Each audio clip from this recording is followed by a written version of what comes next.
Hello, everybody. Welcome to What Culture Gaming. I'm Scott. I'm joined by Ewan. Another brief foray into the dark vestiges of the gaming channel. Plucking who we can based on what they know. You're a bit of a history man, so it's worth coming in. Yeah, just a little bit. So I had one lecture on ancient Greece, so that he knows that things. He knows many things that I don't know.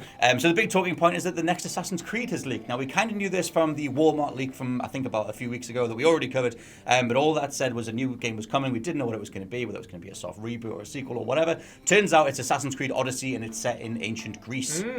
Greece. Yeah. And it's going to be coming later this year. The leak actually came from someone sending out a clip of an upcoming keyring that's going to be sent to a shop, which Kotaku got a hold of, and it confirmed a Centurion helmet and the logo for the game and all that kind of stuff. Cool. Ubisoft then got ahead of it and showed us like a 30-second gameplay thing of like a guy being kicked off a cliff because that's I wonder what they're referencing with that. Yeah, that's a Spartan thing. Yeah. So now we know that new Assassin's Creed's coming and it's releasing later this year, but you know things about Greek stuff. Yeah. So tell me. I didn't play Assassin's Creed Origins, which is really annoying because I'm actually kind of interested in ancient Egypt, and I think I'm having a malaise from open world games at the moment. But I think we all have. Ancient Greece is really interesting to me because you have different eras that you can go through. There's the archaic period, which is the very beginning of the period. Right. The classical Greek period, which is the kind of the bit where you had the Spartans and the Athenians going toe-to-toe with each other, and you have the Peloponnesian War and stuff, and I think it's probably going to be set there. Yes. And then you have the Hellenistic period, which involved Alexander the Great and him conquering kind of the Middle East and the Persian stuff. So there are 3 different places you can go there, and I think Origins involved the Romans, not the Greeks. Yes. Yeah, so I'm going to just go out on a limb here and say this is set before Origins then, potentially. Ooh, maybe. I don't know. I'm not particularly clued up on all the history behind this, so yeah. I think it'll be after. I don't know, because the thing is, I don't know my history at all. Feel free to savage me in the comments, but I think it'll be after Origins, mainly just because the end of Origins was them setting up the Assassin's Order and calling themselves the Hidden Ones and going off to do all sorts of that makes perfect contract work. Because I think there are lots of different things you can go here, and obviously if you look at ancient Greece, you probably think the Athenians are the good guys. The Spartans were a bit savage and all that, but it's a little bit more complex than that. Both of them were absolutely dreadful. The Athenians enslaved women and children. The Spartans were a big fan of the whole thing as well. So you've got 2 civilizations there that you can have involved, and I think that if they're going to go anywhere, the Peloponnesian War is probably the place they're going to start with, because that involved Athens and Sparta basically going at loggerhorns against each other, and then you had different kind of territories in ancient Greece being pulled into one side or the other, and then dire things happened.